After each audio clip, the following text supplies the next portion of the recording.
Okay, how's it going? I am back to do a follow-up custom video for my guy, Tony T. Tony, what's up? We had a great conversation about him being a Pisces ascendant, Pisces sun, 8th house energy, I believe it was, right? 8th house stellium. The question about Saturn that Tony has is, what lessons is the universe, or what lessons are the universe teaching when Saturn is in Scorpio? And went on to say, this talk about how, Scorpio is the place where things go to die, to rise again from the ashes like the phoenix. This is what I'll say. I'll start off by saying this, right? When Saturn is inside of Scorpio, this is what happens, right? Saturn is there the determination is increased to a level of the drive and ambition makes this placement just excel to an unprecedented level. Like, there's an unwavering strength that is found here. And you will notice, let me tell a story so this way I can really explain to you and break it down and make it easier for myself as well.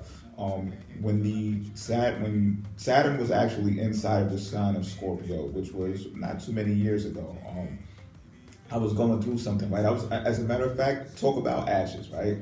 I was brought down to the lowest of the low. And, people who were looking after me or, trying to guide me, they had this attitude that they were not efficient enough, that they didn't have the stature to tell me what to do and how to do it. And I was at my lowest point, right? So what happened was they tried to guide me to wait around and do this, or, I didn't have to go out there into the work world or whatever the case may be right at the immediate time. And I was like, I'm out. I'm out. And it was not my intent to go out and do something that I didn't want to do. However, it beat me being in the particular place that I was in, which was the ashes. I had to rise again, right? So I left out. People turned me away from jobs here and there. I came back. I would go back every day. Then the next thing you know, it was a bidding war going on. 2 to 3 people wanted me at the same time. And, I was in one interview, the other people was calling. It was like, did you get the job yet? Because I got something that opened up. I want to give you the job over here. So now I got leverage, right? I chose the one that I wanted to choose. At the same time, I started tutoring people in college, So at this time, I got a phone call list. Hey, can you do that for me again? I need you for the whole year, maybe a year and a half. Can you deliver? I'm like, okay, bet. So now I got this. I'm tutoring psychology, deal with psychology. And I took another job where I was doing maintenance. This was heavy labor, like hard labor. I was doing maintenance I'd say about all day. It was like a full-time gig. However, it was temporary. It was like for a season, maybe 3 to 4 months. So I took it anyway, so I did both at the same time. Right now, mind you, I'm tutoring psychology. That's my own business. So I started my firm really based off of this energy that I'm talking about right here. So notice I mentioned psychology because Scorpio is the house of, the 8th house rules Scorpio. It deals with psychoanalysis, right? So all of a sudden I get the gig doing psychology, go figure. Saturn is in Scorpio now, pay attention. So then, I'm trying to figure out, at that time I couldn't figure out why did I have to pick up this other job, But I figured it out now, especially that is brought to my attention, is that the hard labor that I was doing had to deal with my body. I was so intense during this whole period, and Saturn stays around for about 2 to 3 years. So my energy was so intense during this time that I wanted to occupy all of my time, and I wanted to get a lot of money, or as much money as I could, and stack my money up so I could get out of the situation that I was in, right? And everything was falling right into plan. So what I'm saying is, key word here is when Saturn is in Scorpio is structure. And it aligns well with Scorpio because Scorpio's determination is unprecedented. I can tell at that time, I can feel it sometimes when the moon enters Scorpio. I'm very intense. I choose to work out my body when moon gets into Scorpio. I choose to wait now until it gets there so I can take advantage of that surge. So I'm doing psychology and I'm working my body. Now, at the same time, right, I was having sex more than usual. I was having sex at an all-time, it was bananas at one point, right? And at this time, also, before this had occurred, before Saturn went into Scorpio, I was developing a webcam service. I was participating in webcam activities and stuff like that before that had even transpired. So I guess you could say Saturn was inside of Libra before that, right? Because Libra is before Scorpio. So, you know, for me, Libra's seventh house, you know, deals with, second house rather, in my natal chart, but in my, in my natal chart, second house, so it deals with personal finances. So it was only correct that I started dealing with things like that to me, because that's what I felt the relationship should be based upon, right? So it dealt with relationships, like I was doing webcam like as a couple sometimes. So some people will like have sex frivolously, or maybe frivolously is not the right word to say. Some people will have sex for the fun of it, for leisure, like casual sex. And I used to be into that too, don't get me wrong, I'm a Pisces, like I used to be a major slut. Probably still am to a degree, but my point here is that when Saturn's here, you can't just do it for fun. Like, and how do I know this? The reason why I can tell you this for real is because natally I have Saturn in Virgo.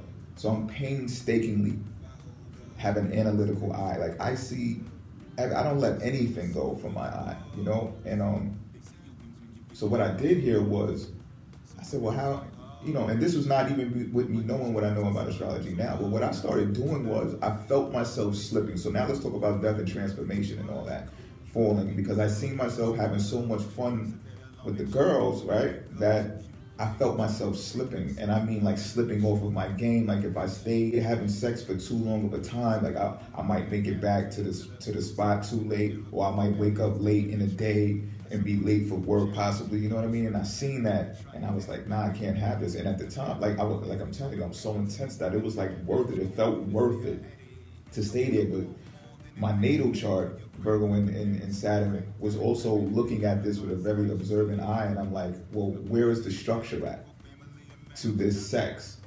So I would like wow my partners when saying that. So they'd be like, well, what are you talking about? Like, what do you mean? And I'm like, for real, like there has to be some structure here. Like I want to do it at a certain time. I want to be at a certain place. I want to be at this spot. I want to look at it from this angle. I want to see you there. I want to see you here. I want to see you go, right?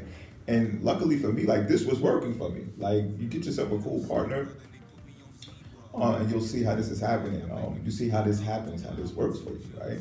So even me, I was kind of amazed, like, oh wow, this is really going well. So I started putting two and two together because I was teaching psychology at the same time. I said, well, how can I make this so that people don't frown upon it? So what I did was I started using it as research. I was basically doing sex research, is what I'm saying.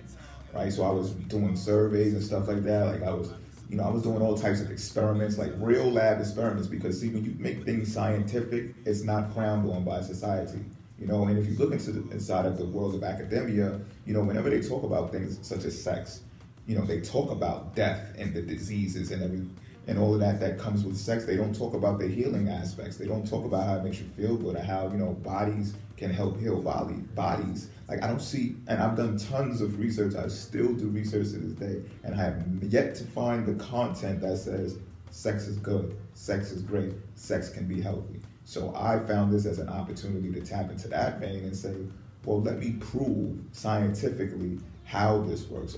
And even to the point where how I told you I felt like I was slipping. Well, if I spent too much time having sex, it would take away from my growth, rising from the ashes and getting my money together to rise again.